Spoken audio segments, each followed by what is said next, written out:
Hello nurses, आज हम एक बहुत इंपॉर्टेंट टॉपिक डिस्कस करने वाले हैं। इंपॉर्टेंट इसलिए बोल रहा हूँ क्योंकि it is one of the most tested topic in Indian nursing competitive exam. अब चाहे आप एम्स का पेपर ले लीजिए या डीएसएसबी या ईएसआईसी या आरआरबी में या फिर स्टेट गवर्नमेंट के एग्जाम्स, शॉक से रिलेटेड हमेशा क्वेश्चन आते आए हैं क्योंकि एक बहुत हॉट टॉपिक है। देखिए, जैसे ईएसआईसी स्टाफ नर्स ईयर 2016 में हाइपोवॉल्यूमिक शॉक से रिलेटेड क्वेश्चन पूछा गया था। देन अगेन 2019 में कार्डियोजेनिक शॉक से रिलेटेड। देन एम्स के 2018 पेपर में पीडियाट्रिक शॉक से रिलेटेड क्वेश्चन पूछा गया था। देन आरआरबी में न्यूरोजेनिक शॉक से रिलेटेड क्वेश्चन पूछा गया है। देन जीएमसीएच चंडीगढ़ के 2019 के पेपर में इवन सिनेरियो बेस्ड क्वेश्चंस भी आते हैं, जहाँ पर एक सिनेरियो दिया होता है और उसमें क्वेश्चन पूछा जाता है और जहाँ पर पूछा जाता है कि अप्रोप्रिएट नर्सिंग एक्शंस बताइए, जहाँ पर सारे नर्सिंग एक्शंस होते हैं लेकिन उनमें से अप्रोप्रिएट आपको ढूंढना होता है। देन एम्स दिल्ली के अगेन 2019 में एनाफिलेक्टिक शॉक का ट्रीटमेंट पूछा गया था। हम सबको पता है कि जो शॉक है वो एक बहुत वास्ट टॉपिक है, इसलिए मैंने इस वीडियो को दो पार्ट में डिवाइड किया है। फर्स्ट वीडियो में हम शॉक से रिलेटेड कॉन्सेप्ट्स के बारे में डिस्कस करेंगे, जैसे बेसिक फिजियोलॉजी ऑफ शॉक क्या होता है, देन परफ्यूजन और उसका कॉन्सेप्ट क्या है, देन शॉक सेल्यूलर रेस्पिरेशन को इफेक्ट कैसे करता है और सेल्यूलर रेस्पिरेशन के कॉन्सेप्ट को भी समझेंगे। Then indicators of poor perfusion, oxygen delivery, haemodynamics of shock. Then हम डिस्कस करेंगे the golden table of shock, जहाँ पर मैं पूरा शॉक को समराइज करूंगा और आप इस गोल्डन टेबल को अगर अच्छे से समझ गए तो आप पूरे शॉक का टॉपिक समझ जाएंगे। देन कॉन्सेप्ट ऑफ कॉम्पनसेशन भी हम इस पार्ट में डिस्कस करेंगे। देन नेक्स्ट पार्ट में जो मेन मैटर है शॉक का वो डिस्कस करेंगे, जैसे टाइप्स हो गया, स्टेजेस हो गया, असेसमेंट कैसे किया जाता है, देन हमें कौन कौन से इन्वेस्टिगेशंस कराने हैं, then first line of treatment क्या होता है, फ्लूइड थेरेपी, कौन कौन से वेसोप्रेसर्स एंड आइनोट्रॉप्स यूज होते हैं।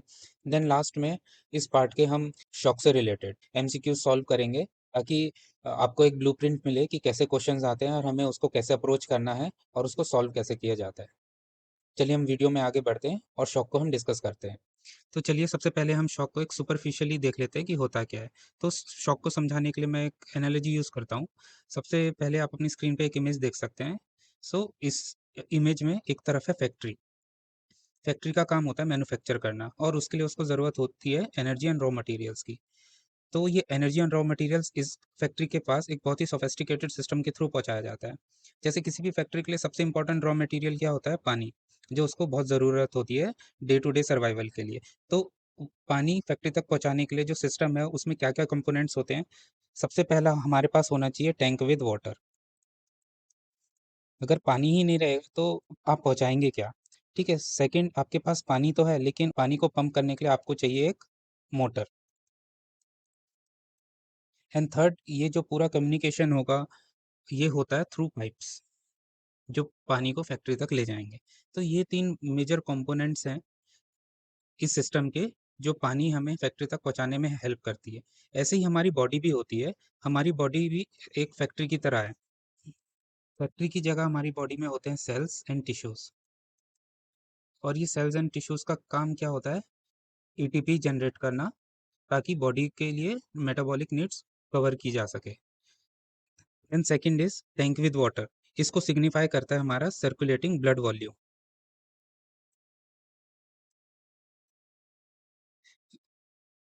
ब्लड के थ्रू हमारे सेल्स एंड टिश्यूज तक सारे न्यूट्रिएंट्स और ऑक्सीजन पहुंचाया जाता है। ठीक है। अब ब्लड को पंप कौन करता है? मोटर का काम यहाँ पर करता है हार्ट। एंड देन ये पाइप्स के थ्रू जो सप्लाई किया जाता है, पाइप्स का काम करते हैं ब्लड वेसल्स। ठीक है। तो आप अगर एनालिसिस देखेंगे, अगर आपके पास टैंक में पानी नहीं है तो फैक्ट्री तक पहुंचाएंगे क्या? मान लीजिए आपके पास पानी तो है लेकिन आपकी मोटर खराब है, तो पानी को पंप कौन करेगा? फिर थर्ड में, अगर आपके पास मोटर भी ठीक है, आपके पास पानी भी सफिशिएंट है, लेकिन पाइप में ब्लॉकेजेस हैं, तो ये पानी आगे कैसे जाएगा? तो अल्टीमेटली आप जो फैक्ट्री है उसकी फंक्शनिंग में हैम्पर होगा। तो वैसे ही हमारी बॉडी में भी है। अगर हमारे बॉडी में सर्कुलेटिंग ब्लड वॉल्यूम कम हो गया है तो सेल्स एंड टिश्यूज तक ऑक्सीजन और न्यूट्रिएंट्स कौन पहुंचाएगा? तो ऐसे शॉक को हम बोलते हैं हाइपोवॉलेमिक शॉक।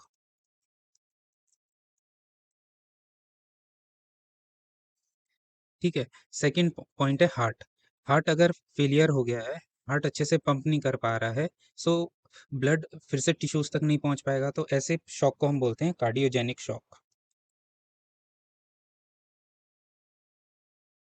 थर्ड है ब्लड वेसल्स। देखिए ब्लड वेसल्स में अगर किसी भी टाइप का ब्लॉकेज आ गया है या फिर ओवरली डायलेट हो गया, मैसिव वेसो डायलेशन है किसी भी कारण से, तो अगर वेसो डायलेशन में क्या होता है, जो ब्लड वेसल्स हैं उनकी डायमीटर या साइज इंक्रीज हो जाता है, तो जो सर्कुलेटिंग ब्लड वॉल्यूम है वो पूरे के पूरे वेन्स एंड आर्टरीज में ही फंस के रह जाते हैं और अपने टारगेटेड ऑर्गन्स पे नहीं जा पाते हैं। ठीक है, तो ब्लड वेसल्स में अगर मैसिव वेसो डायलेशन है तो वो तीन कारणों से हो सकता है। सबसे पहला होता है इन्फेक्शन। इन्फेक्शन में जो इन्फेक्टिव मीडिएटर्स होते हैं, इन्फ्लेमेशन मीडिएटर्स होते हैं, वो वेसोडाइलेशन कॉज करते हैं, जिसके वजह से जो effective blood volume, circulating blood volume है उसमें डिक्रीज हो जाता है। तो ऐसे कंडीशंस को हम बोलते हैं सेप्टिक शॉक। सेकंड रीजन जिसके कारण मैसिव वेसोडाइलेशन होता है बॉडी में, वो है एलर्जिक रिएक्शन। एलर्जिक रिएक्शन के दौरान ब्लड में एक तो परमिएबिलिटी बढ़ जाती है और दूसरा मैसिव वेसोडाइलेशन होता है, तो जिसके वजह से अगेन सर्कुलेटिंग ब्लड वॉल्यूम कम हो जाता है, और इस टाइप के शॉक को हम बोलते हैं anaphylactic shock. And third is blood vessels के जो वेसोकंस्ट्रिक्शन है एंड वेसोडाइलेशन है, ये कंट्रोल करता है कौन? Sympathetic nervous system. लेकिन अगर किसी भी कारण से वो सिंपैथेटिक नर्वस सिस्टम का लॉस हो गया है, सिंपैथेटिक लॉस हो जाता है, तो ऐसे वाले शॉक को हम बोलते हैं न्यूरोजेनिक शॉक। जैसे एग्जांपल है स्पाइनल कॉर्ड इंजरी में सिंपैथेटिक लॉस हो जाता है, तो ऐसे टाइम पे जो शॉक होता है उसको हम बोलते हैं न्यूरोजेनिक शॉक। देन एक और सिनेरियो है, अगर देखिए ये सिर्फ वेसोडाइलेशन की मैंने बात करी है, अगर मान लीजिए वेसोडाइलेशन नहीं है, आर्टरीज एंड वेन्स अपने नॉर्मल साइज में, लेकिन एक मैकेनिकल ब्लॉकेज आ गया है पाइप में, तो इस टाइप के शॉक को बोला जाता है ऑब्स्ट्रक्टिव शॉक।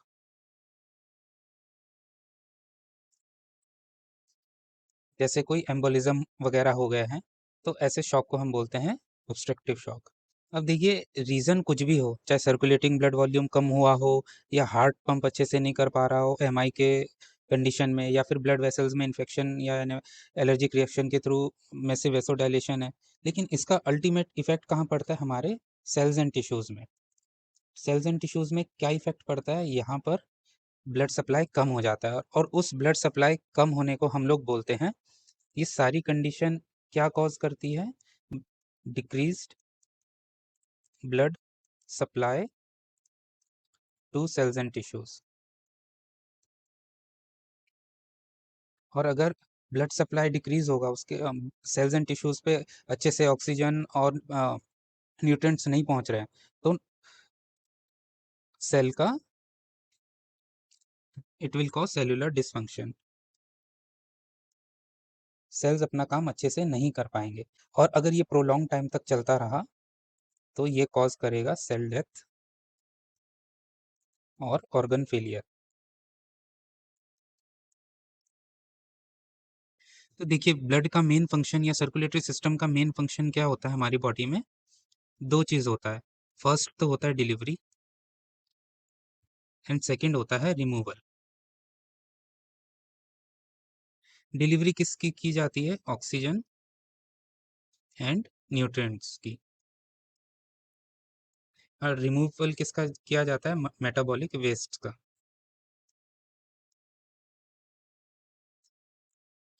पूरे प्रोसेस को जहाँ पर ब्लड डिलीवर करता है और रिमूवल ऑफ वेस्ट करता है, इसको बोला जाता है टिश्यू परफ्यूजन।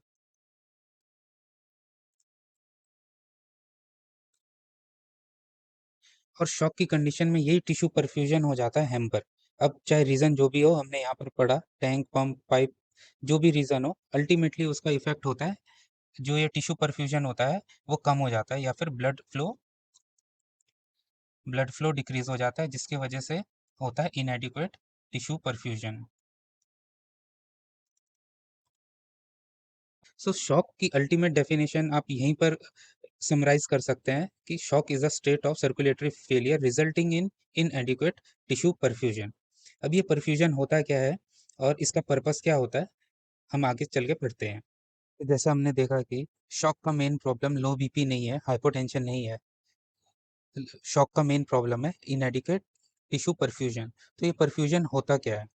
ठीक है, परफ्यूजन का डेफिनेशन या मीनिंग होता है adequate amount of blood flow to the cells and tissues. Means कि जितना ब्लड एक टिश्यू को ज़रूरत है उतना उसके पास पहुंचना चाहिए।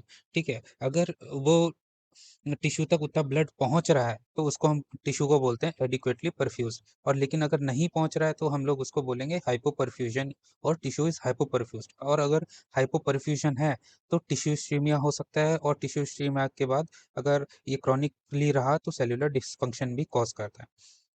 तो ये परफ्यूजन का मेन पर्पस क्या है? देखिए, ब्लड अगर बॉडी में है तो सिर्फ वॉल्यूम मेंटेन करने के लिए फ्लो नहीं होता है, उसके कुछ फंक्शंस हैं।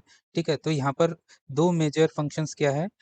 सेल्स और टिश्यूज तक डिलीवरी करना, और वहाँ पर जो वेस्ट है उसको रिमूव भी करता है। और डिलीवरी किस किस चीज़ की करता है? Oxygen, glucose and hormones and other products की। और रिमूवल क्या करता है?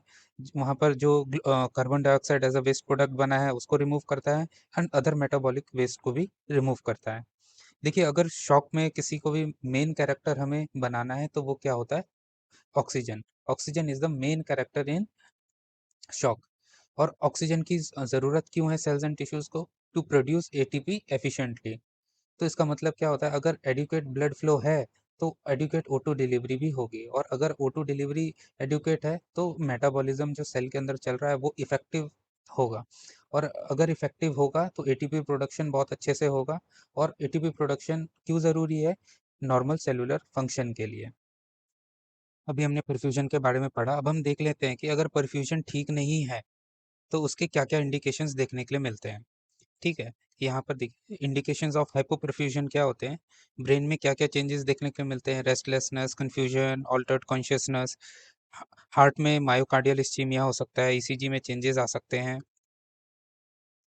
देन किडनीज में ये सबसे इम्पोर्टेंट इंडिकेटर है हाइपोपरफ्यूजन का, जो हमें क्लिनिकली बेड साइड मॉनिटर करना पड़ता है। किडनीज में अगर हाइपोपरफ्यूजन होगा तो फिल्ट्रेशन स्लो हो जाएगा या डिलेड हो जाएगा, और वो कॉज करेगा डिक्रीज यूरिन आउटपुट। वैसे तो नॉर्मली यूरिन आउटपुट होता है 0.5 ml पर KG per hour. So in case of hypoperfusion हमें डिक्रीज यूरिन आउटपुट देखने के लिए मिल सकता है।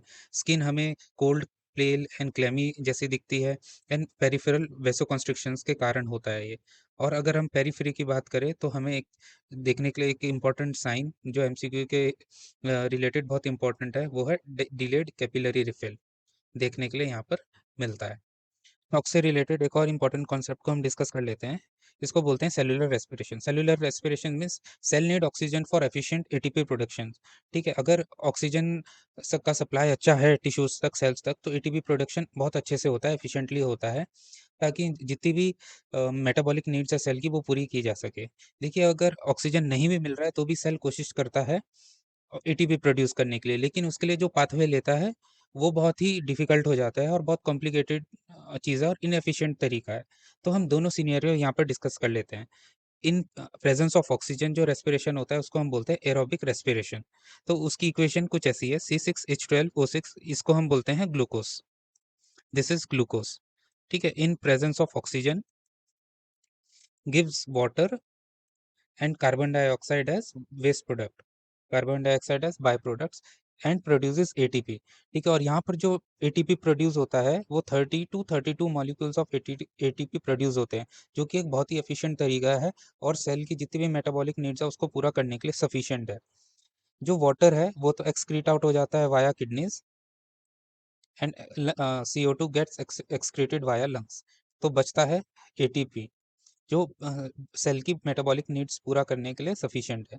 लेकिन अगर O2 नहीं है या O2 कम है तो कुछ सेल्स जिनको O2 नहीं मिल पाता है, they undergo a process called as anaerobic respiration. Anaerobic means without, in absence of O2।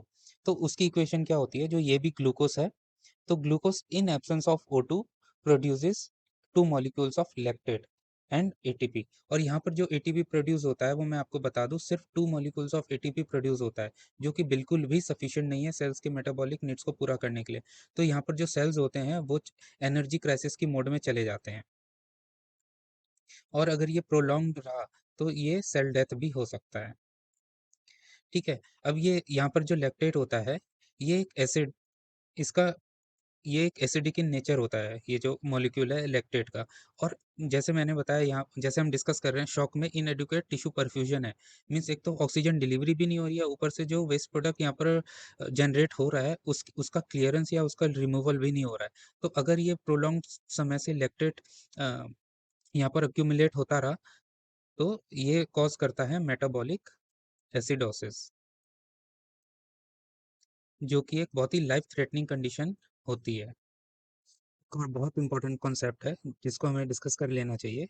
इसको हम बोलते हैं ऑक्सीजन डिलीवरी। तो ऑक्सीजन डिलीवरी क्या है कि देखिए, ब्लड जो है वो सिर्फ वॉल्यूम मेंटेन करने के लिए नहीं फ्लो हो रहा है हमारी बॉडी में, उसका एक फंक्शन है, और वो फंक्शन है ऑक्सीजन और न्यूट्रिएंट्स डिलीवर करना। तो ऑक्सीजन, जैसे हम बात कर रहे हैं, शॉक में सबसे इंपॉर्टेंट कंपोनेंट होता है ऑक्सीजन। तो उसकी जो डिलीवरी है टिश्यूज तक, उसको मेजर करने के लिए हम कैसे करते हैं मेजर। तो सबसे पहले हम ऑक्सीजन डिलीवरी को DO2 से लिखते हैं। ठीक है। तो DO2 का इक्वेशन क्या है? Cardiac output multiplied by CaO2, जहाँ CO मीन्स कार्डियक आउटपुट और CaO2 आर्टीरियल O2 कंटेंट।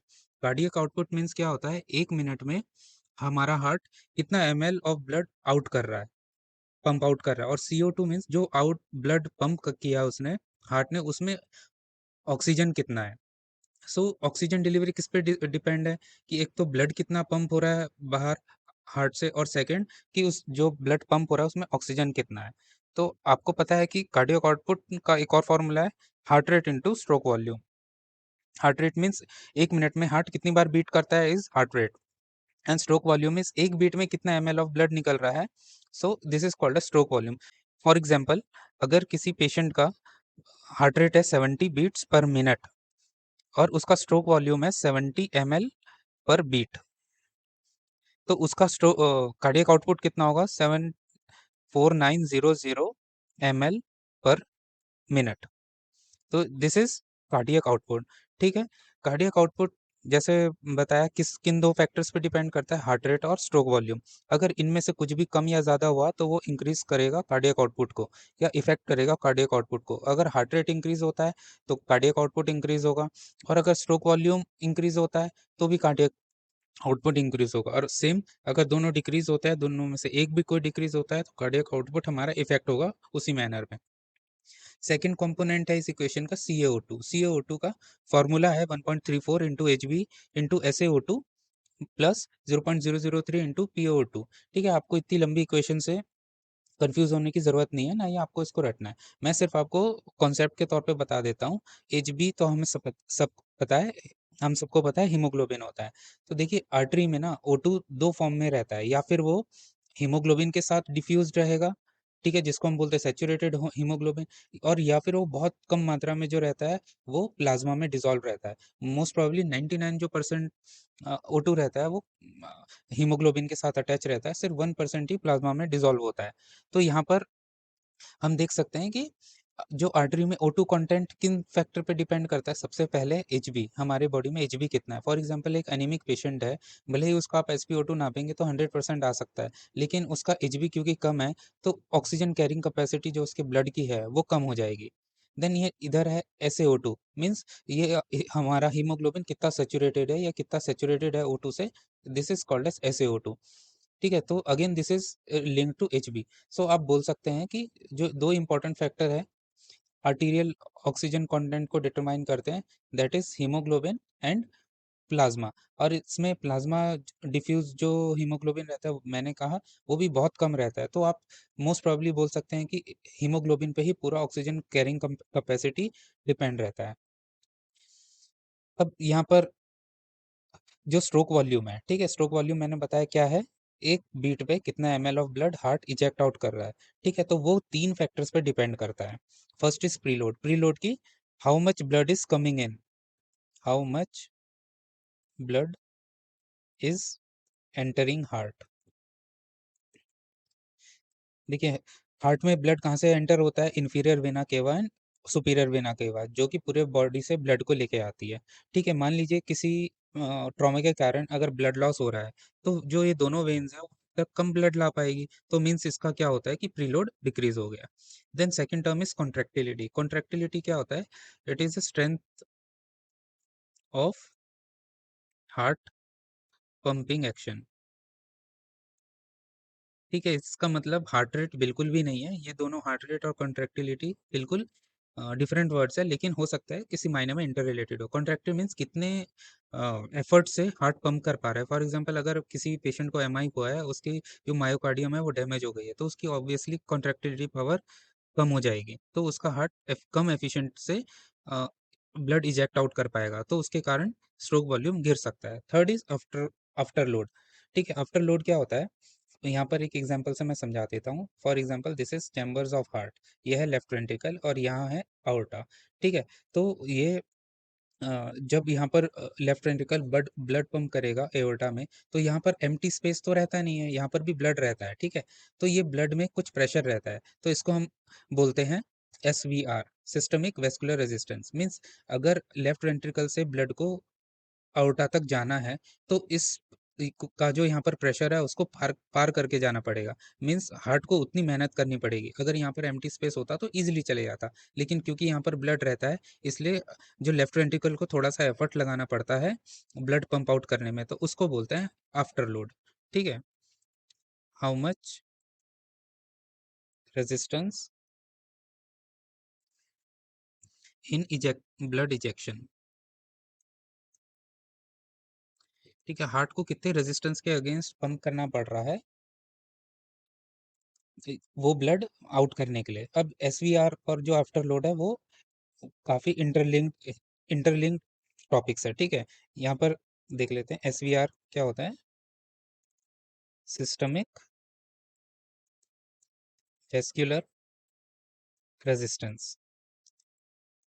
देखिए, अब रेजिस्टेंस किससे पैदा होता है, या फिर ब्लड वेसल्स डायलेट हो जाएगी या फिर कॉन्स्ट्रिक्ट हो जाएगी। अगर वेसो कॉन्स्ट्रिक्शन हुआ, it will cause increase SVR, और अगर वहीं पर वेसो डायलेशन होता है तो ये SVR डिक्रीज हो जाएगा। ये फेयरली सिंपल टॉपिक है। देखिए, अगर किसी पाइप की आप मोटाई चौड़ा कर दो, तो वहाँ पर हार्ट को पुश करने में इजी होगा, और वहीं पर कॉन्स्ट्रिक्ट कर दो उस पाइप को, तो हार्ट को और एफर्ट लगाना पड़ेगा। So this is concept of SVR। अब एक और यहाँ पर टर्म है मैप। ठीक है, map is mean arterial pressure. ठीक है, इसका फॉर्मूला होता है diastolic BP minus 1/3 of pulse pressure. ठीक है, पल्स प्रेशर पल्स प्रेशर क्या होता है, systolic BP minus diastolic BP. ठीक है, अब यहाँ पर एग्जांपल ले लेते हैं। मैं एग्जांपल से समझा देता हूँ। अगर किसी पेशेंट का बीपी है 120/60, तो उसका मीन आर्टीरियल प्रेशर होगा diastolic BP 60 minus 1/3 of systolic BP minus diastolic BP, तो 120 minus 60 is equal to 60। Sorry, this is plus. ठीक है, so 60 plus 60 divided by 3 is 20। तो इसका MAP हो जाएगा मीन आर्टीरियल प्रेशर 50। अब ये मीन आर्टीरियल प्रेशर बीपी से थोड़ा डिफरेंट है, लेकिन बीपी पे जगह जगह पे जैसे बात कर रहे हैं डिपेंडेंट, लेकिन ये थोड़ा सा डिफरेंट टॉपिक है। तो भी यहाँ पर मैंने लिखा है these are all haemodynamic indicators of shock. ये फ्रेंड्स, अब तक जितना भी हमने पढ़ा उसको रिवाइज कर लेते हैं। सर, हमने सबसे पहले टैंक पंप एंड पाइप की एनालॉजी से समझा कि शॉक की फिजियोलॉजी क्या होती है और वो कहाँ कहाँ इफेक्ट होता है। देन हमने देखा कि रीज़न चाहे कुछ भी हो, उसका इफेक्ट पड़ता है फैक्ट्री पे, यानी कि सेल्स एंड टिश्यूज़ पे। उसको हम बोलते हैं इनएडिक्वेट टिश्यू परफ्यूजन। फिर हमने देखा कि टिश्यू परफ्यूजन से मेन इफेक्ट क्या होता है कि O2 हमारी बॉडी या सेल्स तक कम पहुंच रहा है, और O2 की नेसेसिटी क्या है, इसकी इंपॉर्टेंस क्या है हमारी बॉडी में, वो भी हमने देखा। फिर हमने ऑक्सीजन डिलीवरी को हम मेजर कैसे करते हैं उसकी इक्वेशन को समझा, और उसके फैक्टर्स को देखा कि ऑक्सीजन डिलीवरी को कौन कौन से फैक्टर्स इन्फ्लुएंस करते हैं, जैसे cardiac output and arterial content. Then HB कैसे इफेक्ट करता है, ये देखा हमने। देन स्ट्रोक वॉल्यूम का क्या रोल रहता है, और वो स्ट्रोक वॉल्यूम के तीनों हीमोडायनामिक इंडिकेटर्स हमने देखे। देन हमने दो इंडिकेटर्स के बारे में डिस्कस किया, SVR एंड मैप के बारे में। अब हम सबको इसको शॉक के साथ कनेक्ट करते हैं। देखिए, हर शॉक का एक फिजियोलॉजिकल पैटर्न होता है। हर शॉक का टाइप जो भी हमने पढ़ा, वो इन हीमोडायनामिक इंडिकेटर्स को अपने हिसाब से इन्फ्लुएंस करता है। अब वही उसका एक फिजियोलॉजिकल पैटर्न है। अगर आपने उस पैटर्न को समझ लिया कि कौन सा शॉक ये हीमोडायनामिक इंडिकेटर्स को कैसे इफेक्ट कर रहा है, तो आप पूरे शॉक को समझने में बहुत ईजी हो जाएगा। देखिए आपके सामने एक टेबल दिख रही होगी, इसको हम बोलते हैं the golden table of shock.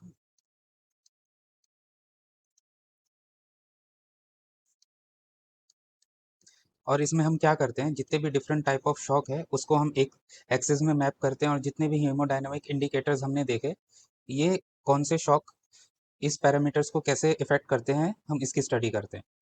हमें इस टेबल को सबसे पहली बात तो रटना नहीं है, हमें इस टेबल को डिराइव करना है अपने नॉलेज ऑफ शॉक से, जितना भी अभी तक हमने पढ़ा है। तो सबसे पहले शॉक का टाइप है हाइपोवॉल्यूमिक शॉक। तो इस टेबल को सॉल्व करने के लिए हमें सबसे ज़्यादा डिस्कस करना पड़ेगा। जैसे सेकंड कॉलम में मैंने दिया है प्रॉब्लम, किस शॉक की क्या प्रॉब्लम है, अगर आप इसको समझते हैं तो आप इस टेबल को इजीली डिराइव कर पाएंगे। और हर शॉक का फिजियोलॉजिकल पैटर्न क्या है, कौन से पैरामीटर्स को वो कैसे इन्फ्लुएंस करता है, आप इजीली समझ पाएंगे। तो सबसे पहले हम देखते हैं हाइपोवॉल्यूमिक शॉक। तो हाइपोवॉल्यूमिक शॉक का मैंने बताया क्या है, टैंक प्रॉब्लम।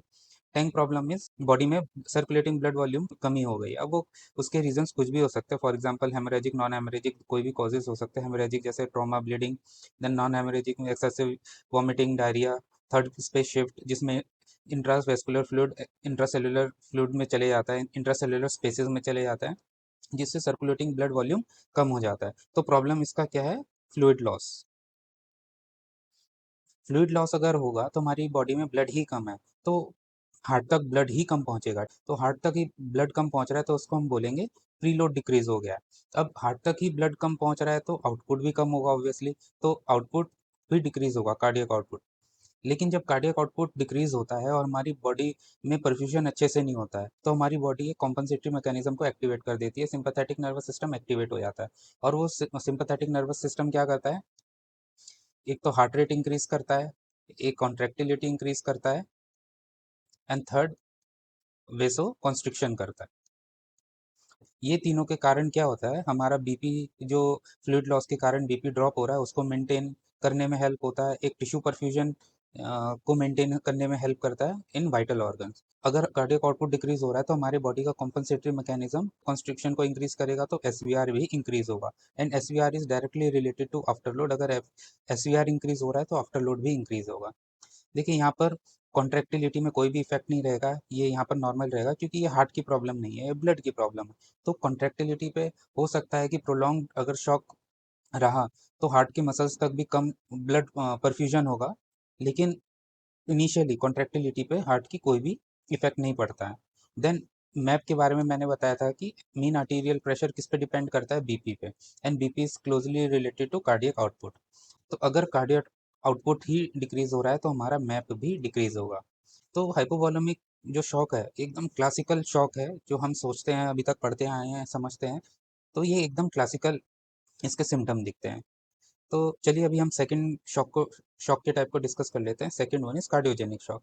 इसमें प्रॉब्लम किसका रहता है, पंप फेलियर। पंप फेलियर कैसे कैसे हो सकता है, एमआई हो गया, कार्डियोमायोपैथी हो गई, तो उसके कारण जो कॉन्ट्रैक्टिलिटी पावर है हार्ट की वो डिक्रीज हो जाती है। तो यहाँ सबसे ज़्यादा इफेक्ट किस पे पड़ता है, कॉन्ट्रैक्टिलिटी पे। अब ये ब्लड हमारी बॉडी में, जैसे एमआई का केस ले ले, ब्लड तो लॉस है नहीं, तो एमआई हुआ है पेशेंट को तो प्रीलोड इसमें अनअफेक्टेड या नॉर्मल हो सकता है। लेकिन कॉन्ट्रैक्टिलिटी हमने डिस्कस किया था कि कार्डियक आउटपुट का फॉर्मूला क्या होता है, heart rate into stroke volume. Stroke volume के तीन पैरामीटर्स पे डिपेंड करता है, first is preload, then contractility and after load. So यहाँ पर अगर कोई भी एक डिक्रीज होता है तो स्ट्रोक वॉल्यूम कम होगा। तो कॉन्ट्रैक्टिलिटी डिक्रीज हुई है तो स्ट्रोक वॉल्यूम कम होगा, अगर स्ट्रोक वॉल्यूम कम हो रहा है तो कार्डियक आउटपुट भी कम होगा। कार्डियक आउटपुट कम होता है तो वही कंपनसेटरी मैकेनिज्म जो हाइपोवैलेमिक शॉक में हुआ था यहाँ भी होगा। सो बॉडी क्या करेगी, इन कॉम्पनसेशन में हमारे वैसे कॉन्स्ट्रिक्शन करेगी बॉडी में, हार्ट रेट इंक्रीज करेगी। लेकिन इस कार्डियोजेनिक शॉक में क्या होता है, हार्ट रेट अगर इंक्रीज हो रहा है या एसवीआर इंक्रीज हो रहा है तो हार्ट के ऊपर और प्रेशर पड़ता है।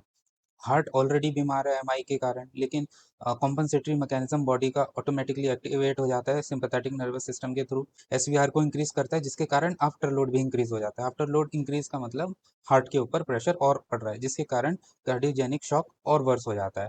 देन अगेन मैप की बात करें तो it is related to cardiac output. अगर कार्डियक आउटपुट लो होगा तो मैप भी फाइनली डिक्रीज होगा। अगर मैप डिक्रीज होगा तो this will lead to inadequate tissue perfusion.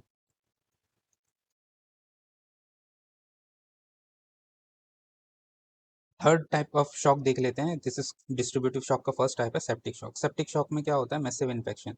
देखिए इन्फेक्शन में क्या होता है, हमारा जो इन्फ्लेमेटरी रिस्पॉन्स होता है बॉडी में, मास सेल्स एंड बेसोफिल्स, ये मैसिव वेसोडाइलेशन कॉज करते हैं। इसमें होता है वेसोडाइलेशन। अब वेसोडाइलेशन मैसिव है तो सबसे ज़्यादा इफेक्ट क्या होगा इसका, एसवीआर पे। एसवीआर डिक्रीज होगा। देन अगर एसवीआर डिक्रीज हुआ तो आफ्टर लोड भी डिक्रीज होगा। अगर एसवीआर डिक्रीज होता है तो अगर आपको हार्ट हार्ट का डायग्राम आपको याद होगा, चलिए मैं यहाँ पर एक डेरिवेटिव डायग्राम बना देता हूँ। ठीक है, ये हमारा एयोटा है, ये लेफ्ट वेंट्रिकल है। तो एसवीआर डिक्रीज होना मीन्स जो एयोटा वो डायलेट हो रहा है। तो डायलेट होगा मीन्स यहाँ पर प्रेशर कम होगा।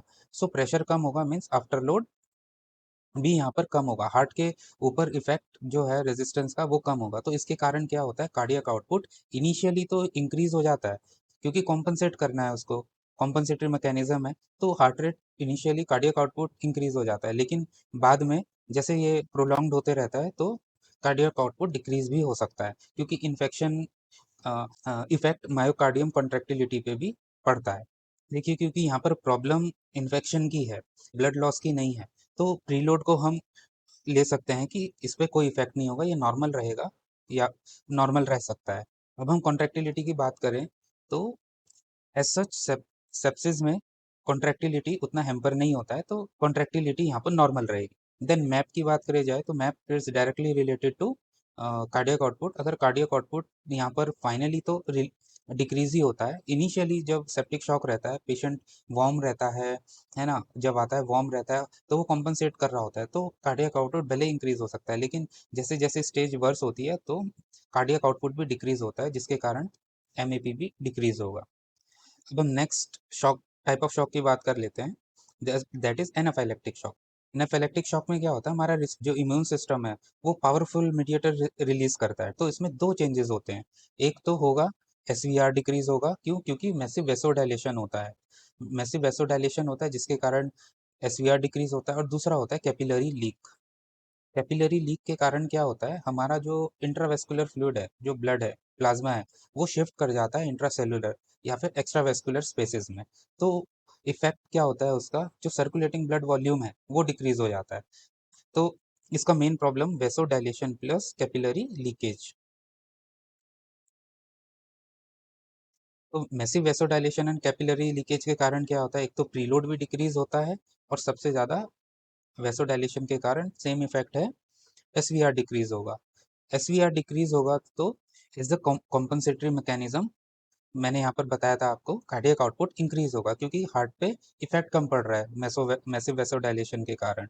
तो एनाफाइलेक्टिक शॉक में कार्डियक आउटपुट इंक्रीज हो सकता है। देन कॉन्ट्रैक्टिलिटी पे यहाँ पर भी कोई इफेक्ट या नहीं होता है एज पर से। इनिशियली अपन बात करें एनाफाइलेक्सिस का, ये रहता है कि मैसिव एलर्जिक रिएक्शन हुआ है तो हार्ट का कोई लेना देना नहीं है, तो हम ले सकते हैं कि कॉन्ट्रैक्टिलिटी पे कोई असर नहीं है।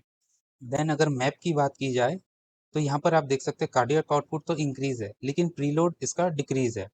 तो यहाँ पर भी इनिशियली कॉम्पनसेटरी मैकेनिज्म में कार्डियक आउटपुट इंक्रीज होता है, लेकिन यहाँ पर अगर ये प्रोलॉन्ग स्टेज रहा तो यहाँ भी वेरी कर सकता है कार्डियक आउटपुट और डिक्रीज हो सकता है। तो फाइनल आउटपुट मैप डिक्रीज ही होता है, तो जो लीड करता है इनएडिक्वेट टिश्यू परफ्यूजन की तरफ। चलिए हम नेक्स्ट शॉक को डिस्कस कर लेते हैं, that is neurogenic shock. Neurogenic shock का मेन प्रॉब्लम है सिंपैथेटिक नर्वस सिस्टम का लॉस। जैसे एग्जांपल में बताया स्पाइनल कॉर्ड इंजरी में होता है। देखिए सिंपैथेटिक नर्वस सिस्टम के हमने डिस्कस किया, तीन मेन रीजंस होते हैं। जैसे ही बीपी ड्रॉप होता है तो हमारा कॉम्पनसेटरी मैकेनिज्म को एक्टिवेट करता है, जिसमें हार्ट रेट इंक्रीज हो रहा है, कॉन्ट्रैक्टिलिटी इंक्रीज हो रही है और वैसो कॉन्स्ट्रिक्शंस इंक्रीज हो रहे हैं। देखिए सिंपैथेटिक नर्वस सिस्टम क्या है, हेल्प करता है ब्लड वेसल्स के नॉर्मल टोन को मेंटेन करने में, और जब जब ज़रूरत हो तो वैसो कंस्ट्रिक्शन कॉज करके बीपी को मेंटेन करता है। लेकिन सिंपैथेटिक नर्वस सिस्टम ही लॉस हो गया है तो उसके कारण हमारी जो ब्लड वेसल्स है वो डायलेट हो जाती है। पहले अगर किसी ब्लड वेसल में 5 ml ब्लड आ रहा था, अब 10 ml में आता है, 10 ml इसके अंदर आता है, जिसके कारण जो ब्लड है, सर्कुलेटिंग ब्लड वॉल्यूम है, वो वेन्स में ही जम के रह जाता है या वेन्स में इकट्ठा होने लग जाता है, जिस फिनोमिना को हम बोलते हैं वेनस पूलिंग। तो सबसे पहले यहाँ पर क्या हो रहा है, वेसोडाइलेशन हो रहा है, जिसको हम लिख सकते हैं कि एसवीआर डिक्रीज हो रहा है। एसवीआर डिक्रीज होने के कारण वेनस पूलिंग हो रही है, तो हार्ट तक ही ब्लड कम पहुंच रहा है। तो आप बोल सकते हैं कि प्रीलोड भी कम है। अब प्रीलोड कम होगा तो ऑब्वियसली कार्डियक आउटपुट भी डिक्रीज होगा, मीन्स ब्लड हार्ट तक ही कम पहुंच रहा है तो आउटपुट भी कम ही होगा। लेकिन अगर sympathetic nervous system cardiac output decrease होता है तो सिंपैथेटिक नर्वस सिस्टम एक्टिवेट होता है और हार्ट रेट इंक्रीज करता है। तो इस न्यूरोजेनिक शॉक के क्लासिकल सिम्टम है कि यहाँ पर हार्ट रेट इंक्रीज नहीं होता, यहाँ पर होता है ब्रेडिकार्डिया। कॉन्ट्रैक्टिलिटी में ब्रेडिकार्डिया मैं ऐसे लिख देता हूँ, ये एक स्पेशल शॉक है। अगर ब्रेडिकार्डिया लिखा है तो समझ लीजिए वहां पर न्यूरोजेनिक शॉक की बात हो रही है। एज सच कॉन्ट्रैक्टिलिटी पे तो इसका कोई इफेक्ट है नहीं, ठीक है, क्योंकि main problem sympathetic nervous system का लॉस है and cardiac muscles are autonomic muscles, वो अपने आप बीट करती है। हालांकि उसके रेट को कंट्रोल जरूर सिंपैथेटिक नर्वस सिस्टम करता है, इसलिए ब्रेडिकार्डिया होता है। लेकिन एज पर से कॉन्ट्रैक्टिलिटी को कोई भी इफेक्ट हम यहाँ पर बोल सकते हैं कि नहीं है। देन कार्डियक आउटपुट डिक्रीज हो रहा है तो ऑब्वियसली मैप भी डिक्रीज होगा। मैप डिक्रीज हुआ तो टिश्यू तक ब्लड ब्लड अच्छे से पहुंचेगा नहीं and it will effect in oxygen delivery of the blood. अब हम लास्ट टाइप ऑफ शॉक देख लेते हैं, that is obstructive shock. Obstructive shock का मेन प्रॉब्लम क्या है, मैकेनिकल ब्लॉकेज या मैकेनिकल ऑब्स्ट्रक्शन। तीन जैसे इसके तीन मेन कॉजेज होते हैं। फर्स्ट वन इज होता है pulmonary embolism, second one is tension pneumothorax and third one is cardiac टेम्पोनार्ड।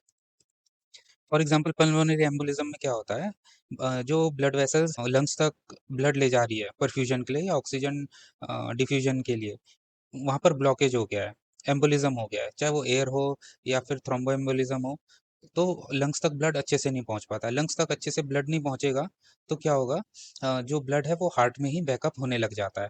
Heart में ही बैकअप होने लग जाएगा ब्लड का, तो एज सच प्रीलोड तो डिक्रीज नहीं होगा क्योंकि ब्लड वॉल्यूम तो उतनी ही है। लेकिन हम इस फिनोमेनन को बोलते हैं decrease effective filling, decrease in effective filling of heart. अगर डिक्रीज इफेक्टिव फिलिंग होगा तो कार्डियक आउटपुट भी डिक्रीज हो सकता है, क्योंकि एक तो ब्लड सामने नहीं जा पा रहा है क्योंकि ब्लॉकेज है। देखिए अगर कार्डियक आउटपुट डिक्रीज हो रहा है तो कॉम्पनसेटरी मैकेनिज्म में एसवीआर इंक्रीज होता है। कॉन्ट्रैक्टिलिटी पे अगेन इसका कोई एज पर से इफेक्ट नहीं है क्योंकि ये कार्डियक प्रॉब्लम नहीं है। देन कार्डियक आउटपुट डिक्रीज हो रहा है तो ऑब्वियसली मैप डिक्रीज होगा and that will again lead to inadequate tissue perfusion, then it will lead to inadequate oxygen delivery to the cells and tissues। ये थी golden table of shock. Hope so आप इस table के through समझ पाए हो कि डिफरेंट टाइप्स ऑफ शॉक क्या है, उनका मैकेनिज्म क्या है, उसकी फिजियोलॉजिकल पैटर्न क्या है और वो हेमोडायनामिक इंडिकेटर्स को कैसे इफेक्ट करता है। और आप ये भी समझ पाए होंगे कि प्रीलोड डिक्रीज इंक्रीज कैसे हो रहा है, कार्डियक आउटपुट कैसे चेंज हो रहा है, देन एसवीआर का क्या इफेक्ट होता है और अल्टीमेटली उसका एमएपी मीन आर्टीरियल प्रेशर पे क्या इफेक्ट होता है। और जब मीन आर्टीरियल प्रेशर ड्रॉप होता है तो वो कॉज करता है इनएडिक्वेट टिश्यू परफ्यूजन। ठीक है, लेकिन क्वेश्चन यहाँ पर ये है, क्या शॉक एकदम से सीवियर ऑर्गन फेलियर में चले जाता है? क्या शॉक के पेशेंट्स एकदम आते हैं और कोलैप्स ही हो जाते हैं? तो मेरा आंसर है नहीं। क्यों? क्योंकि शॉक एक डायनामिक प्रोसेस है। देखिए यहाँ पर हमने एक और कॉन्सेप्ट की बात करी थी, सिंपैथेटिक नर्वस सिस्टम के कॉम्पनसेशन की, कि जब भी कोई भी पैरामीटर चेंज होता है तो उसको कॉम्पनसेट करने के लिए हमारा सिंपैथेटिक नर्वस सिस्टम हमारे बॉडी में कुछ चेंजेस करता है।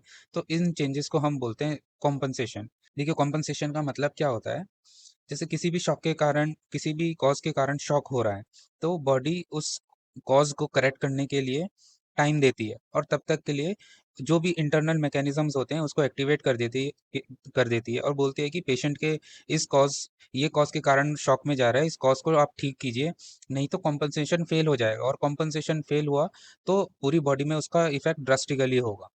और इसी प्रोग्रेशन को हम ट्रेडिशनली बोलते हैं स्टेजेस ऑफ शॉक। तो आइए हम समझते हैं कि स्टेजेस ऑफ शॉक क्या होते हैं, कितने होते हैं और ये कैसे काम करते हैं। ये सबसे पहले तो हम बात कर लेते हैं कि शॉक कोई स्टैटिक कंडीशन नहीं है, ये एक डायनामिक कंडीशन है। मीन्स ओवर द टाइम इसमें कुछ कुछ चेंजेस होते रहते हैं। अगर हर एक शॉक को मुझे समराइज करना पड़े तो देखिए लेफ्ट में मैंने आपके लिए उसकी कॉमन सी पैथोफिजियोलॉजी लिखी है कि किसी भी कॉज के कारण क्या होता है, परफ्यूजन डिक्रीज होता है। या फिर blood flow to the tissues decrease होगा, तो हमारी बॉडी उसके अगेंस्ट कॉम्पनसेशन स्टार्ट कर देती है। अगर ये कॉम्पनसेशन स्टार्ट हुआ उसके बाद अगर जो कॉज है उसको ठीक नहीं किया गया तो कॉम्पनसेशन फेल होने लगता है। देन अगर कॉम्पनसेशन फेल हुआ तो सेलुलर इंजरी हो शुरू हो जाती है। और अगर सेलुलर इंजरी और प्रोलॉन्ग रही, हमने कोई स्टेप ठीक से नहीं लिए, तो it will cause cellular death और ऑर्गन फेलियर। देखिए 3 स्टेजेस जो कॉमनली पढ़ाए जाते हैं, 3 स्टेजेस ऑफ शॉक होते हैं। First one is compensated stage, second is decompensated और progressive stage, and third one is reversible और रिफ्रैक्टरी स्टेज। तो आइए हम तीनों को एक-एक करके डिस्कस करते हैं। तो चलिए हम एक एग्जांपल से स्टेजेस ऑफ शॉक के बारे में पढ़ लेते हैं। ठीक है, फॉर एग्जांपल हमारे पास एक पेशेंट आया है हाइपोवॉल्यूमिक शॉक में, उसको ट्रॉमा हुआ है और मैसिव ब्लीडिंग है, ब्लड लॉस हो रहा है। हमारी बॉडी क्या करेगी, कॉम्पनसेशन सिस्टम एक्टिवेट कर देगी। बहुत सारे चेंजेस हमारी बॉडी में होंगे, कोएगुलेशन एक्टिवेट हो जाएगा, वेसो कंस्ट्रिक्शन होगा, ब्लड के लॉस को कम करने के लिए। तो उसको हम बोलते हैं कॉम्पनसेटेड शॉक, और वो हमें टाइम देगी कि जो भी ब्लीडिंग जहाँ से हो रही है उसको स्टॉप करो और जो भी ब्लड लॉस हुआ है उसको रिप्लेस करो।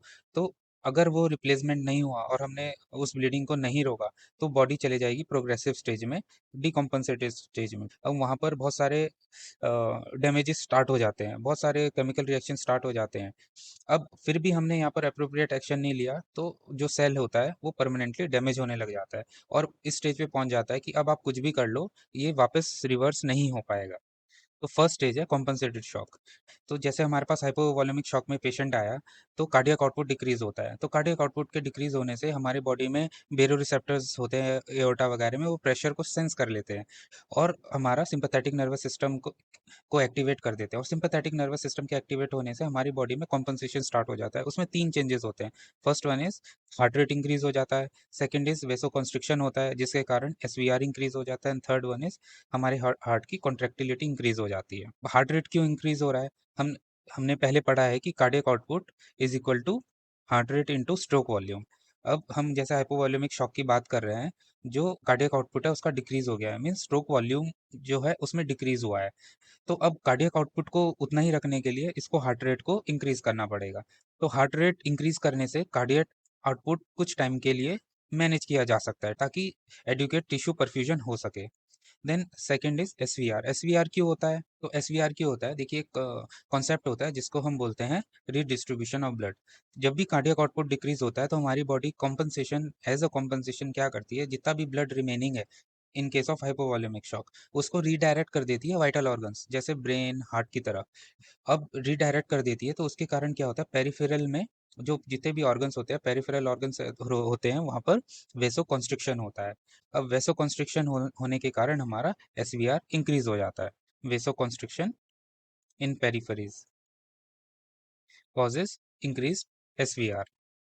देन थर्ड इज कॉन्ट्रैक्टिलिटी क्यों इंक्रीज होती है, क्योंकि हमने बात किया है कि स्ट्रोक वॉल्यूम किन फैक्टर्स को से इन्फ्लुएंस आता है। First one is preload, then after load and contractility. इन तीनों में से किसी भी फैक्टर को आप इंक्रीज करेंगे तो आप हो सकता है स्ट्रोक वॉल्यूम को नॉर्मलाइज कर पाएं। सिंपैथेटिक जो नर्वस सिस्टम होता है वो मायोकार्डियम को स्ट्रॉन्गर कॉन्ट्रैक्शन करने के लिए स्टिमुलेट करता है। तो इस कॉम्पनसेटेड स्टेज में क्या होता है, जब भी हमारे पास पेशेंट आता है तो हो सकता है उसका बीपी आपको नॉर्मल दिख सकता है इस स्टेज में। तो इसका मतलब ये नहीं है कि उसके अंदर शॉक के चेंजेस नहीं हो रहे हैं या डिक्रीज्ड टिश्यू परफ्यूजन नहीं है। हमने पहले भी क्लियर किया है कि normal BP is not equal to adequate tissue perfusion. लेकिन इस स्टेज में, कॉम्पनसेटेड स्टेज में, बीपी नॉर्मल या नियर नॉर्मल आपको मिल सकता है, because body is compensating through sympathetic nervous system activation. इसलिए कभी भी हमें सिर्फ बीपी के दम पे हमें शॉक को हमें डायग्नोज नहीं करना है, हमें ओवरऑल पेशेंट को देखना है। हो सकता है पेशेंट का बीपी नॉर्मल है लेकिन उसका हार्ट रेट इंक्रीज है। अगर हार्ट रेट इंक्रीज है तो आप समझ जाइएगा कि patient is in shock but is in compensated stage. For example ले लेते हैं, अगर हमारे पास कोई भी पेशेंट आता है जिसका बीपी 110/70 है, पल्स उसका 120 है, और हमें फाइंडिंग्स, हमारी बेड साइड फाइंडिंग्स क्या है कि पेशेंट की कूल एंड क्लेमी स्किन है, पेशेंट इज एंग्जियस, और उसका यूरिन आउटपुट डिक्रीज हो रखा है। तो कभी भी हमें बीपी नॉर्मल है ये देख के अगर हम शॉक को बोल देंगे कि ये शॉक नहीं है, तो ये हम लोग का जो नर्सिंग इंटरवेंशन या मेडिकल इंटरवेंशन वहाँ पर हैम्पर हो जाएगा। इसलिए हमें पूरे बॉडी पिक्चर को एक साथ देखना है और हमें और भी जो हमें फाइंडिंग्स है वो दिख रही है। अब इस पेशेंट में देखिए टैकीकार्डिया है, मीन्स ये कॉम्पनसेट कर रहा है। कूल स्किन से हमें पता चल रहा है कि पेरिफेरल वैसो कॉन्स्ट्रिक्शन है, इसलिए उसकी कूल स्किन है। एंजियस है, मीन्स उसके ब्रेन तक जो ब्लड है वो ठीक से नहीं पहुंच रहा है। कूल स्किन में हमारे पेरिफेरीज तक ब्लड नहीं पहुंच रहा है क्योंकि वो डायरेक्ट हो चुका है वाइटल ऑर्गन्स की तरफ। देन यूरिन आउटपुट में हमें पता चलता है कि किडनीज में परफ्यूजन ठीक नहीं है। So this is all compensated stage of shock. लेकिन अब इमेजिन कीजिए कि जो अंडरलाइंग कॉज है, जो हमारे केस में जैसे ट्रॉमा है, मैसिव ब्लीडिंग है, वो करेक्ट नहीं हुआ है, ब्लड जो लॉस है वो कंटिन्यूस होता रह रहा है, ठीक है? या फिर आप बात कर लीजिए सेप्टिक शॉक में सेप्सिस है, आपने एंटीबायोटिक्स नहीं दिए, इन्फेक्शन कंट्रोल नहीं हो रहा है। या फिर हार्ट में एमआई हुआ है, आपने एंजियोप्लास्टी नहीं की, जो ब्लड वेसल्स अफेक्टेड थी उसको आपने क्लियर नहीं किया, जो भी ब्लॉकेज था ब्लड वेसल्स में वो क्लियर नहीं हुआ है। तो अल्टीमेटली क्या होता है, जो कॉम्पनसेशन है ये फेल होने लग जाता है। या फिर हम बोल सकते हैं ये जो भी कॉम्पनसेशन है ये उतना इफेक्टिव नहीं रहा है टिश्यू परफ्यूजन, क्योंकि अल्टीमेटली कॉम्पनसेशन का गोल क्या है, टिश्यू परफ्यूजन को मेंटेन करना। लेकिन ये जितनी भी कॉम्पनसेशन हो रही है ये एडिक्वेट नहीं है टिश्यू परफ्यूजन को बनाए रखने के लिए। तो डिकॉम्पनसेटेड स्टेज में हम बोल सकते हैं कि compensation is failing, compensation is failing. तो हो क्या रहा है कि कार्डियक आउटपुट डिक्रीज हुआ है, उसके कारण परफ्यूजन डिक्रीज हुआ है। परफ्यूजन से हमारा हम बोल सकते हैं कि मैप भी डिक्रीज हो रहा है, और मैप अगर डिक्रीज होता है तो जो सेल्स है उन वहां तक जो ऑक्सीजन है वो अच्छे से नहीं पहुंच रहा है, तो वो कॉज करता है सेल्यूलर हाइपोक्सिया। और अगर हमने यहाँ पर कोई भी एक्शन नहीं किया कि कार्डियक आउटपुट नॉर्मल रह सके, तो ये कॉज करता है कॉम्प्लिकेशंस को। सो सेकंड स्टेज में क्या होता है, कॉम्पनसेशन के साथ भी यहाँ पर, तो सेकंड स्टेज का मतलब ये नहीं है कि कॉम्पनसेशन रुक गया है। सेकंड स्टेज में होता क्या है कि कॉम्पनसेशन है, चल रहा है, लेकिन वो फिर भी इनफ नहीं है टिश्यू परफ्यूजन के लिए। तो यहाँ पर ये तीन इंडिकेटर के अलावा जो हम दो बात कर रहे हैं, कार्डियक आउटपुट भी और डिक्रीज हो रहा है और मैप भी डिक्रीज हो रहा है। और अगर मैप डिक्रीज हुआ तो हमें पता है that will cause inadequate tissue perfusion. और इस स्टेज में जो साइंस होते हैं इनएडुकेट परफ्यूजन के वो बहुत ऑब्वियस हो जाते हैं। जैसे ब्रेन में पहले रेस्टलेसनेस था, पेशेंट को फर्स्ट स्टेज में एंग्जियसनेस था, यहाँ पर ऑल्टर्ड सेंसोरियम हो जाएगा। आपको पता चलेगा कि वर्स हो रहा है, पहले पेशेंट एंग्जाइटी से आया था, ऑल्टर्ड सेंसोरियम है। अगर हम किडनीज की बात करें तो पहले यूरिन आउटपुट लो था, अब ये पेशेंट ओलिगोरिया में चला गया है। तो यहाँ दिखेगा कि जो सिम्टम्स हैं कॉम्पनसेटेड स्टेज के वो और ज़्यादा डिटेरिएट हो रहे हैं। स्किन में जो कूल एंड क्लेमी स्किन थी वो क्लेमी स्किन थी, अब मोटेड स्किन हो गई है। तो patient is increasingly becoming unstable. ये तो ऑर्गन लेवल की बात कर ली। अब सेलुलर लेवल में क्या होता है, देखिए मैंने आपको इससे पहले कॉन्सेप्ट ऑलरेडी क्लियर किया है सेलुलर रेस्पिरेशन का।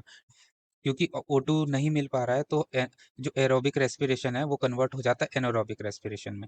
अब एनारोबिक रेस्पिरेशन में क्या होता है हमारा, एक तो एटीपी कम बनता है, दूसरा एक बाय प्रोडक्ट बनता है जिसको हम बोलते हैं लैक्टेट। अब ये लैक्टेट एसिडिक इन नेचर होता है। अब यहाँ पर आप देख सकते हैं कि ओलिगोरिया है पेशेंट को, लैक्टेट ये यूरिन के थ्रू आउट होता है तो वो भी आउट नहीं हो रहा है। सो ये अक्यूमुलेट हो जाएगा बॉडी में और ये कॉज करेगा मेटाबॉलिक एसिडोसिस। अब ये मेटाबॉलिक एसिडोसिस बहुत ही सीरियस कंडीशन है। और ये मेटाबॉलिक एसिडोसिस सीरियस कंडीशन क्यों है, क्योंकि ये जो लैक्टेट एसिड रहता है ये किसी भी ऑर्गन में जाके उसको डैमेज कर देता है। अगर ये लैक्टेट वाया ब्लड अगर किडनीज में जा रहा है तो acute kidney kidney injury cause कर सकता है। अगर वो हार्ट में जा रहा है तो वो मायोकार्डियल फंक्शन को सेल्स को डैमेज कर सकता है। अगर वो ब्रेन में जा रहा है तो वो ब्रेन सेल्स को डैमेज कर सकता है और patient can and up in encephalopathy. अब अगर इस स्टेज में भी शॉक को रिवर्स नहीं किया गया तो ये शॉक एंटर कर जाता है इरिवर्सिबल स्टेज में, और जो टिश्यू इंजरी रहती है वो प्रोग्रेसिव पे हो जाती है इरिवर्सिबल। और पेशेंट जो डिकम्पनसेटेड या प्रोग्रेसिव स्टेज में था वो एंटर हो जाता है रिफ्रैक्टरी स्टेज या इरिवर्सिबल स्टेज ऑफ शॉक में। इस स्टेज में डैमेज इतना सीवियर और सेल्फ सस्टेनिंग हो जाता है कि इसके बाद जो भी हमारे इंटरवेंशन रहते हैं वो इनफ नहीं रहते इस स्टेज ऑफ शॉक से रिवर्स करने के लिए। अब यहाँ पर भी इरिवर्सिबल का मतलब ये नहीं है कि साइंटिफिकली हर केस इरिवर्सिबल हो गया है। ठीक है, यहाँ पर इसका मतलब ये होता है कि जो हमारे नॉर्मल रिससिटेशन जो टेक्निक्स है हम यूज़ कर रहे हैं यहाँ पर वो एडिक्वेट नहीं है ऑर्गन फंक्शन को सस्टेन करने के लिए या ऑर्गन फंक्शन को रिस्टोर करने के लिए। देखिए अब इरिवर्सिबल रिफ्रैक्टरी स्टेज में होता क्या है, हमने यहाँ पर एनारोबिक सेलुलर रेस्पिरेशन को हमने डिस्कस किया है, लैक्टेट के कंपोनेंट को डिस्कस किया और उसके इफेक्ट को डिस्कस किया डिकम्पनसेटेड स्टेज में। लेकिन यहाँ पर एक और कंपोनेंट होता है इक्वेशन का, वो है एटीपी। हमें पता है कि जहाँ पर एरोबिक रेस्पिरेशन में 30 to 32 molecules of ATP generate होते हैं, एनारोबिक रेस्पिरेशन में सिर्फ 2 एटीपीज जनरेट होते हैं। अब इतना कम एनर्जी जो है वो जो सेल की जो नॉर्मल फंक्शनिंग है उसको सस्टेन करने के लिए इनफ नहीं होता। तो जो हमारे सेल्स हैं वो एनर्जी क्राइसिस के मोड में एंटर कर जाते हैं, एनर्जी क्राइसिस के मोड में एंटर कर जाते हैं। अब एनर्जी जो दो 2 एटीपी एनर्जी है, एनर्जी क्राइसिस में एंटर हुआ है सेल, इसके कारण जो एटीपी डिपेंडेंट जो पंप्स होते हैं वो फेल हो जाते हैं। और जो सेल की जो मेम्ब्रेन में इंजरी भी हो जाती है, जिसके कारण सेलुलर स्वेलिंग हो जाती है। ठीक है, मेम्ब्रेन इंजरी हो सकती है यहाँ पर, मेम्ब्रेन इंजरी हो जाती है जिसके कारण सेलुलर स्वेलिंग हो जाती है, क्योंकि वहाँ का आयोनिक स्ट्रक्चर जो वो डिसबैलेंस हो गया है। जो हमारा माइटोकॉन्ड्रिया है वो डिसफंक्शन हो जाता है और अल्टीमेटली यहाँ पर कॉज होता है सेल डेथ। और अगर ये सेल डेथ सिर्फ एक पर्टिकुलर जगह पे नहीं होता, ये मल्टीपल ऑर्गन्स में हो रहा है जहाँ जहाँ पर ऑक्सीजन की कमी है। ठीक है, इस कंडीशन को हम बोलते हैं एमओडीएस, मल्टीपल ऑर्गन डिसफंक्शन सिंड्रोम। और ये शॉक का सबसे सबसे बड़ा कॉम्प्लिकेशन है। तो चलिए हम एक स्टेजेस ऑफ शॉक को एक बार फिर से रिवाइज कर ले। स्टेज 3 स्टेज होते हैं, कॉम्पनसेटेड, डिकॉम्पनसेटेड एंड इरिवर्सिबल। कॉम्पनसेशन में क्या होता है, फॉर एग्जांपल जैसे ही किसी भी कॉज के कारण टिश्यू परफ्यूजन डिक्रीज होती है या फिर कार्डियक आउटपुट डिक्रीज होता है, तो हमारे बेरो रिसेप्टर्स इसको सेंस कर लेते हैं और कॉम्पनसेटरी मैकेनिज्म को एक्टिवेट कर देते हैं, जिसमें हार्ट रेट, एसवीआर और कॉन्ट्रैक्टिलिटी इंक्रीज होता है, जिसके कारण काफ़ी टाइम तक कार्डियक आउटपुट नॉर्मलाइज किया जा सकता है। बीपी नॉर्मलाइज का मतलब ये नहीं है कि कॉम्पनसेशन शॉक नहीं है, शॉक है बट वो कॉम्पनसेटेड शॉक में है। यहाँ पर पेशेंट जैसे मैंने बताया नॉर्मल बीपी के साथ प्रेजेंट हो जाता है, लेकिन आपको और भी साइंस एंड सिम्टम्स को देखना है, आपकी क्लिनिकल फाइंडिंग्स को देखना है, तब जाके आपको डायग्नोस करना है। सेकंड स्टेज में हमने एनारोबिक रेस्पिरेशन और उसके इफेक्ट्स को डिस्कस किया, कैसे लैक्टेट मेटाबॉलिक एसिडोसिस कॉज करता है। अगर ये मेटाबॉलिक एसिडोसिस एसिड रहता है, ये दूसरे ऑर्गन्स में जाके उनको डैमेज करता है और ये साइकिल को रिपीट करते रहते हैं। थर्ड स्टेज में जो सेल है वो अल्टीमेटली एनर्जी क्राइसिस में एंटर हो जाता है और उसका जो आयोनिक इम्बैलेंस के कारण, मेम्ब्रेन इंजरी के कारण, माइटोकॉन्ड्रियल फेलियर के कारण अल्टीमेटली सेल डेथ हो जाता है। और क्योंकि ये पूरी बॉडी में एक साथ हो रहा है, इस कंडीशन को हम बोलते हैं एमओडीएस या मल्टीपल ऑर्गन डिस्फंक्शन सिंड्रोम। चलिए इस मास्टर डायग्राम के थ्रू हम आज की ये पूरी वीडियो को समराइज कर लेते हैं। हमने सबसे पहले पढ़ा टाइप्स ऑफ शॉक, जो कि 4 है: hypovolaemic, cardiogenic, distributive and obstructive. Then distributive shock again 3 parts में डिवाइडेड है: सेप्टिक, एनाफाइलेक्टिक एंड न्यूरोजेनिक। अब ये रीजन कुछ भी रहे हो शॉक के, हमने पढ़ा कि सबका कॉज क्या रहता है, इनएडिक्वेट टिश्यू परफ्यूजन, जो कि लीड करता है decrease O2 delivery to the cells. अब O2 डिलीवरी नहीं होगी तो हाइपोक्सिक स्टेट में एंटर करता है सेल, जिसके कारण एरोबिक से एनारोबिक रेस्पिरेशन कन्वर्ट हो जाती है, जिसमें एटीपी लो लेवल पे प्रोड्यूस होता है, लेकिन उसका बाय प्रोडक्ट प्रोड्यूस होता है जिसको हम बोलते हैं लैक्टेट। ये लैक्टेट एसिडिक इन नेचर रहता है, जो मेटाबॉलिक एसिडोसिस कॉज करता है अगर वो एक्यूमुलेट होता रहा और उसका क्लियरेंस इफेक्टिवली नहीं हुआ। मेटाबॉलिक एसिडोसिस कॉज करता है सेल्यूलर डिसफंक्शन को, क्योंकि जो लैक्टेट है वो सेल्यूलर मेम्ब्रेन को डैमेज कर देता है। अगर ये सेल्यूलर डिसफंक्शन प्रोलॉन्ग रहा तो ऑर्गन डिसफंक्शन भी हो सकता है और अल्टीमेटली डेथ भी हो सकती है। देन हम देख लेते हैं what is definition of shock: a state of circulatory failure in which adequate tissue perfusion leads to cellular hypoxia and organ dysfunction. Then हमने इसके कोर कॉन्सेप्ट को डिस्कस किया with tank, pump and pipe factory analogy से, जिसमें tank signify करता है circulating blood volume, pump signify करता है हमारा हार्ट को, pipe are the blood vessels and fourth factory is cells and tissues. Then हमने ऑक्सीजन डिलीवरी इक्वेशन को भी देखा, जिस जो होता है DO2 is equal to cardiac output into CO2, जहाँ CO कार्डियक आउटपुट है and CO2 is arterial oxygen content. Then cardiac output को हम फॉर्मूला में लिख सकते हैं heart rate into stroke volume, और स्ट्रोक वॉल्यूम होता है end diastolic volume minus end systolic volume. और ये जो स्ट्रोक वॉल्यूम है वो 3 चीज़ों पे डिपेंड करता है, that is preload, contractility and after load. Then हमने नॉर्मल सेलुलर मेटाबॉलिज्म देखा और एरोबिक रेस्पिरेशन की हमने इक्वेशन पढ़ी, जो कि है C6H12O6 that is glucose in presence of O2 create 6CO2 6H2O plus ATP। यहाँ पर हमने पढ़ा कि 32 मॉलिक्यूल्स ऑफ ATP प्रोड्यूस होता है, जो कि बहुत ही इफेक्टिव है सेलुलर फंक्शन को रिटेन करने के लिए। देन हमने एनारोबिक रेस्पिरेशन भी पढ़ा। एनारोबिक रेस्पिरेशन मींस क्या होता है, जब O2 इनएडुकेट हो या एब्सेंट हो, तो यहाँ पर glucose in absence of O2 produce करता है 2 लैक्टेट, जो हमने डिस्कस किया उसके इफेक्ट्स क्या होते हैं। देन हमने कॉम्पनसेटरी मैकेनिज्म्स भी यहाँ पर डिस्कस किए। जो सिंपैथेटिक नर्वस सिस्टम होता है in presence of falling BP और कार्डियक आउटपुट, वो हार्ट रेट इंक्रीज करता है, कॉन्ट्रैक्टिलिटी इंक्रीज करता है एंड वो कॉन्स्ट्रिक्शन कॉज करता है, और रेस्पिरेटरी रेट भी इंक्रीज करता है। देन रेस्ट सिस्टम को भी ये एक्टिवेट करता है और फ्लूइड रिटेंशन कॉज करता है। फ्लूइड रिटेंशन होता है एल्डोस्टेरॉन से, जो कि रेनिन ये रेस्ट सिस्टम में प्रोड्यूस होता है। देन हमने ब्रीफली स्टेजेस ऑफ शॉक को भी डिस्कस किया, जो होते हैं कॉम्पनसेटेड, प्रोग्रेसिव एंड इरिवर्सिबल। और हमने साथ में ब्रीफ में डिस्कस किया है साइंस ऑफ पुअर परफ्यूजन। अब ये stages and science of poor perfusion हम नेक्स्ट वीडियो में एक और बार डिटेल में डिस्कस करेंगे। सो यहाँ पर ये बाकी का डायग्राम हम नेक्स्ट वीडियो में डिस्कस करते हैं। So thank you guys for staying in this video. Hope कि आपको यहाँ से कुछ ना कुछ सीखने को मिला होगा। अगर आपको ये वीडियो अच्छी लगी तो इस वीडियो को लाइक कर सकते हैं, और आपके अगर कोई भी सजेशन है मुझे कैसे इंप्रूवमेंट करना है, तो आप वहाँ पर कमेंट्स में लिख सकते हैं।